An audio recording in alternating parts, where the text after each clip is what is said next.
Welcome to the Tom Ficklin Show, and once again, it's a pleasure to be with you, and really thanking CTV for this opportunity to do this special tribute to Frederick Douglass. I have the pleasure of being here with really three close friends, Clifton Graves, Malcolm Shaka Zulu Welfare, and Earl Bloodworth. This is a special tribute to Frederick Douglass. And I also have to really thank Dee Marshall from the Phi Delta Kappa. She called me 2 weeks ago and said, Tom, we should do a tribute, some sort of recognition of Frederick Douglass's July 5th, 1852 speech. So we're going to read excerpts. These three gentlemen are going to share some excerpts from that July 5th, 1852 speech by really the heroine, the hero, the shero, the personification of Frederick Douglass. Clifton Graves is going to kick us off. Then we're going to hear from Malcolm and Earl, and Malcolm and Earl, and we're going to get shifted around. But just to kind of embody and to kind of feel the spirit of what Frederick Douglass is about, was about, and will be about if we keep his spirit alive. Cliff, if you could kick us off, that would be tremendous. Thank you, Tom. What to the American slave is your 4th of July? What to the American slave is your 4th of July? I answer, a day that reveals to him more than all other days of the year the gross injustice and cruelty to which he is the constant victim. To him, your celebration is a sham. Your boasted liberty an unholy license. Your national greatness swelling vanity. Your sounds of rejoicing are empty and heartless. Your denunciations of tyrants, brass-fronted impudence. Your shouts of liberty and equality, hollow mockery. Your prayers and hymns, your sermons and thanksgivings, with all your religious parade and solemnity, are to him mere bombast, fraud, deception, impiety, and hypocrisy. Hypocrisy. A thin veil to cover up crimes that would disgrace a nation of savages. There is not a nation on this earth guilty of practices more shocking and bloody than are the people of these United States at this very hour. Go where you may and search where you will. Roam through all the monarchies and despotisms of the old world. Travel through South America, if you will. Search out every abuse. And when you have found the last, lay your facts by the side of the everyday practices of this nation, and then you will say with me, Frederick Douglass, that for revolting barbarity and shameless hypocrisy, America reigns without a rival.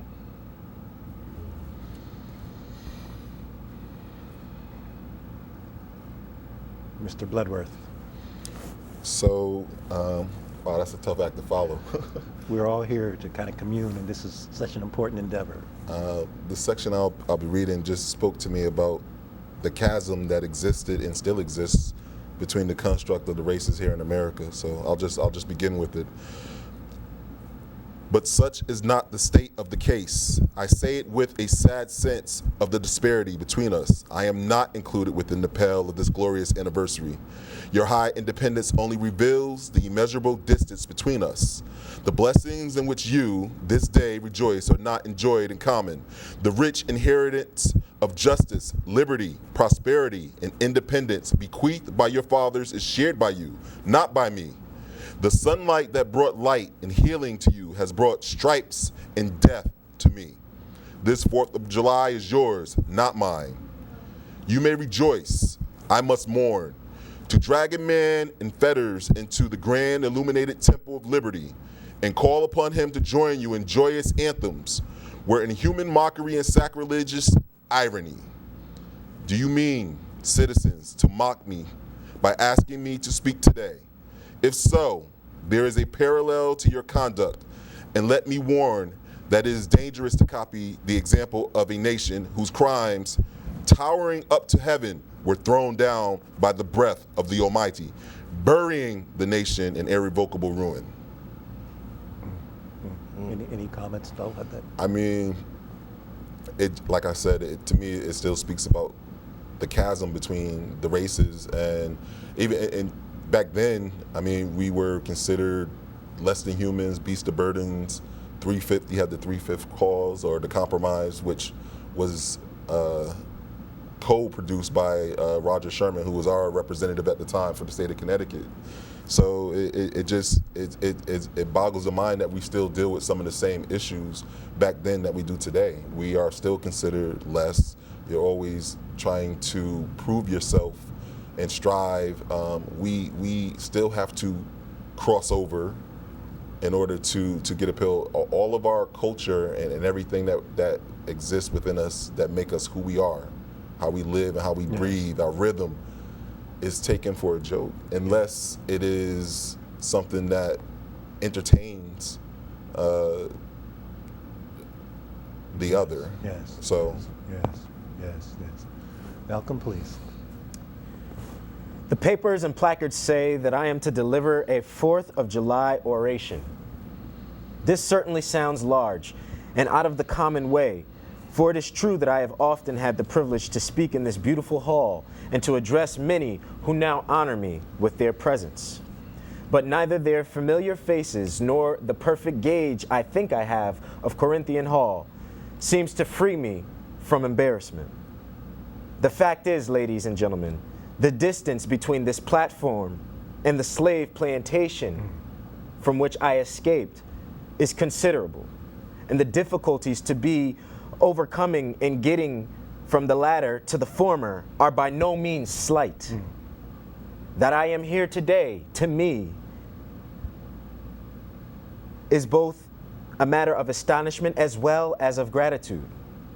I will not, therefore, be surprised if in that I have to say I evince no elaborate preparation, nor grace my speech with any high-sounding exordium.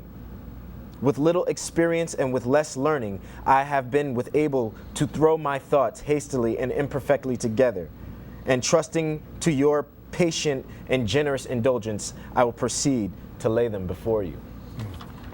So I take from that, going off of what Earl shared, that even in this arena that I have, as Frederick Douglass, been able to grace my presence with, and people have learned who I am and learned the fruits of my labor, and they appreciate that to an extent. I still have to extend myself far beyond where I should have, or where I can save myself the embarrassment of being a black man in front of this crowd. So there's still mountains to climb, and there's still hoops that I have to jump to, and things that I have to do in order to deliver to you this message. And in 1852, to have to stand up and say this and not know, you could have been shot. You know, some shots could have rang out right from the audience, not even knowing. Earl, let's come back to you. Okay. Thank you, Malcolm. Thank you. The second section, I mean, it kind of dovetails off what I talked about before and what Malcolm just expressed as well. We're still dealing with the same issues, and I think that's because we haven't fully addressed what happened. But I'll read it and then I'll discuss it a little bit. So, whether we turn to the declarations of the past or to the professions of the present, the conduct of the nation seems equally hideous and revolting. America is false to the past, false to the present, and solemnly binds herself to be false to the future. Standing with God and the crushed and bleeding slave, on this occasion, I will, in the name of humanity, which is outraged, in the name of liberty, which is fettered, in the name of the Constitution and the Bible, which we disregarded and trampled upon, dare to call into question and to denounce with all the emphasis I can command everything that serves to perpetuate slavery, the great sin and shame of America. I will not equivocate. I will not excuse. I will use the severest language I can command, and yet not one word shall escape me that any man whose judgment is not blinded by prejudice shall not confess to be right and just.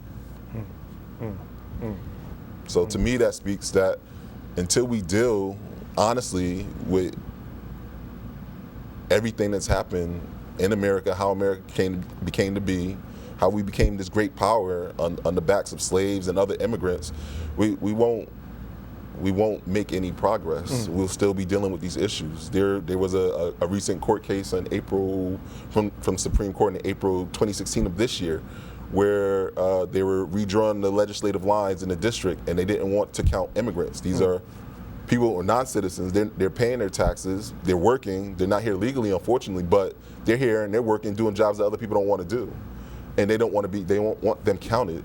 It's one person, one vote. They're non-citizens, they can't vote, but should they become citizens, they should have the right to vote and they should be counted, just as we should. Again, this is a special edition of the Tom Ficklin Show, and a tribute to Frederick Douglass.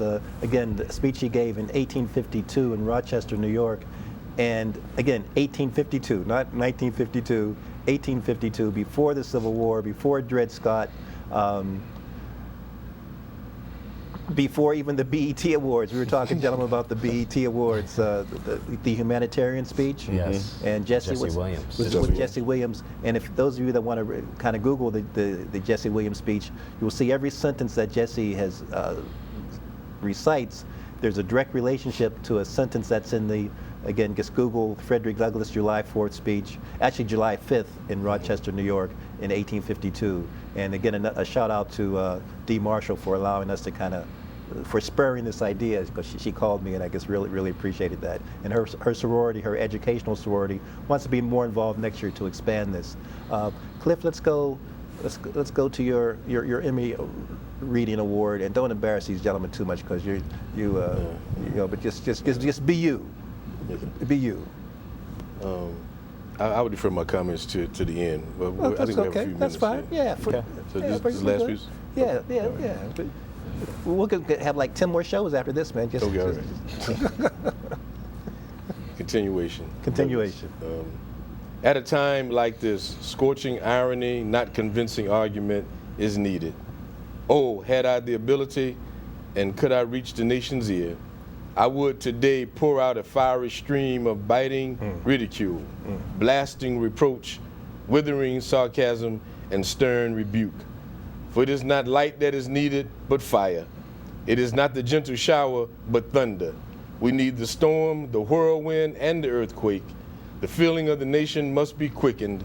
The conscience of the nation must be roused. The propriety of the nation must be startled. The hypocrisy of the nation must be exposed, and its crimes against God and man must be proclaimed and denounced.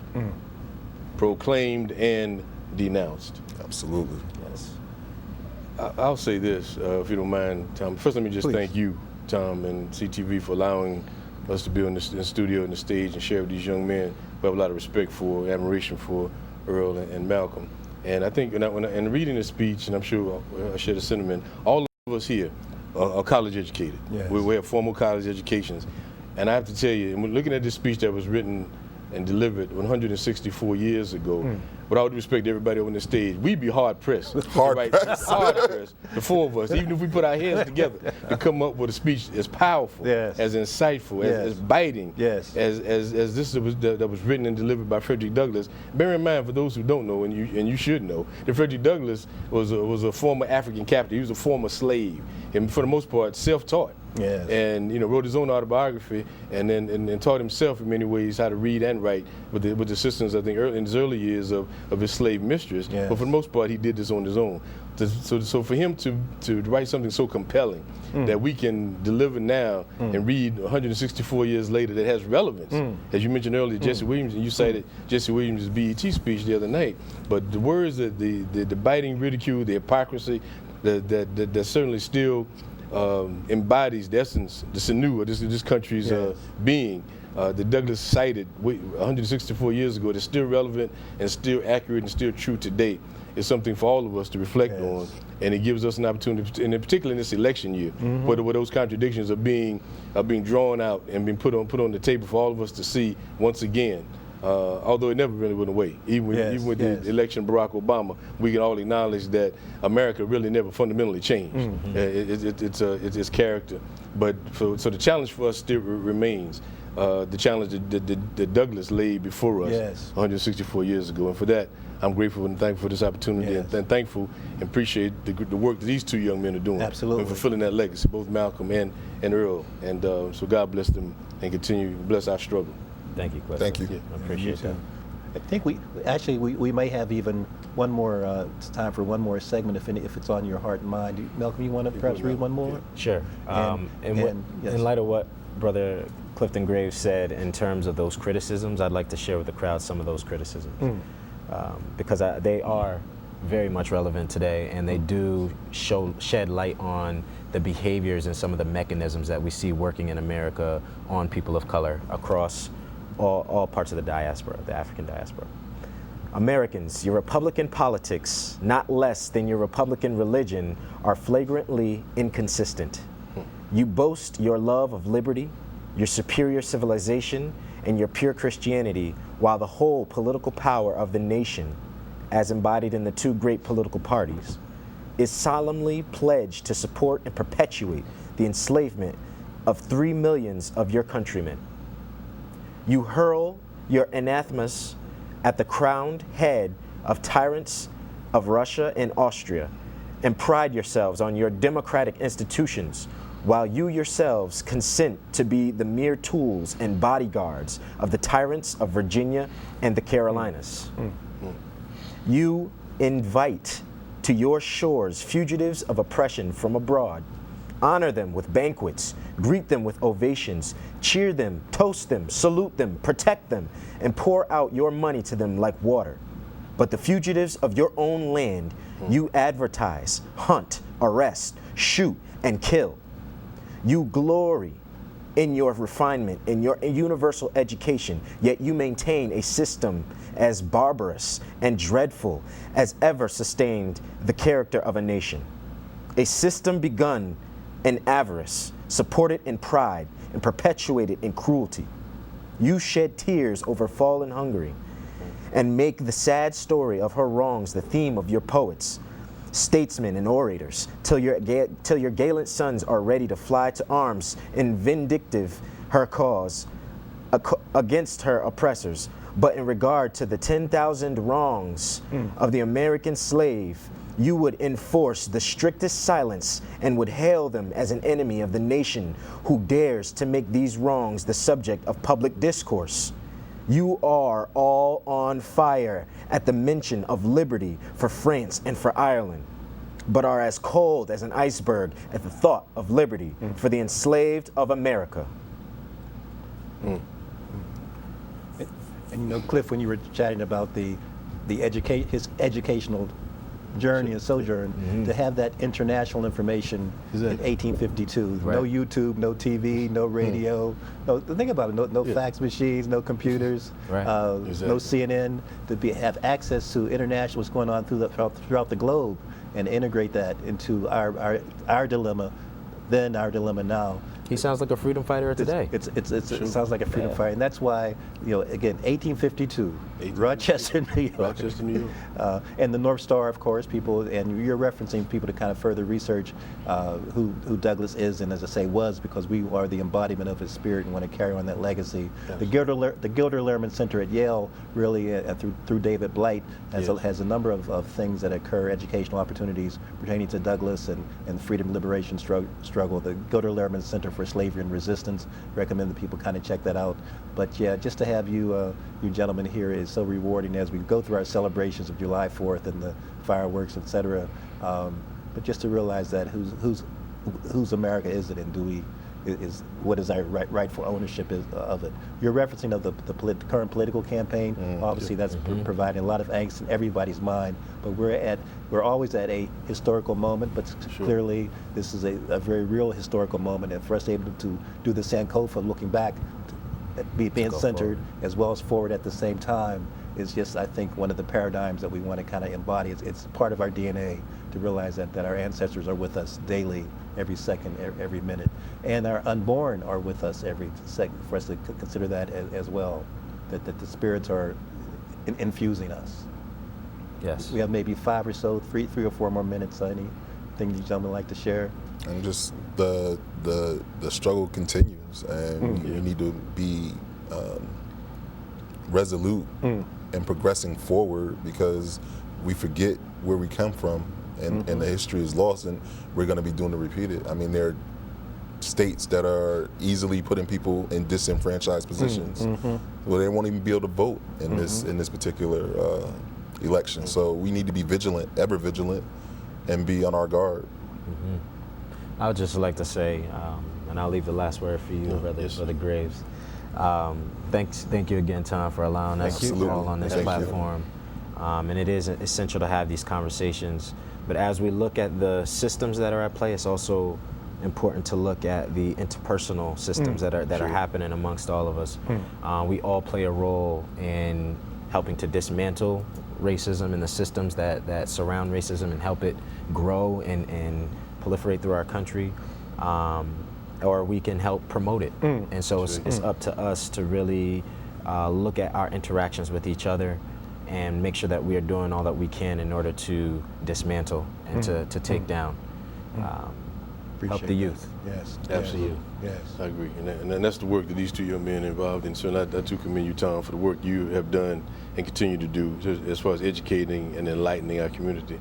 But on Malcolm's point, absolutely, what we were trying to do, one of the challenges that we face clearly is to address how this struggle, for even going back to slavery, how we've internalized it such that we still see, many of us still see ourselves or walk around with the slave mentality, you know, with chains on our brains, on our minds, as far as seeing the world as it is. So the fact that, again, you have Douglas, which goes back to Douglas's point. I mean, think about his life, his legacy of overcoming that. I mean, literally being enslaved, or escaping from slavery, and then telling the story. He could have run and hidden, but he came back because he said he had a story to tell, and he ended up being the advocate that he was, speaking out and being the gadfly. A gadfly of Lincoln, being a compatriot of Harriet Tubman and John Brown, and so.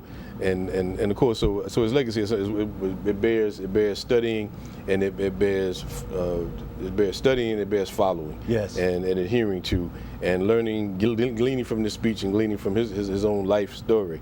It should inspire and motivate all of us to continue to fight, continue to move forward, as we try to make that flag stand for what it should stand for. As Langston Hughes said, make America the land that it ought to be. It has not been yet, but yet must be. Resistance. Absolutely. Gentlemen, this is a wrap. Thank you, sir. Thank you for the opportunity. Thank you, Tom. Thank you very much, sir. Thank you, CTV. Thank you, brother. Thank you, Mal. Good job. Thank you, brother. Thank you. Yes, sir. Let's do it again. We definitely got to do it again. Let's do it again, definitely.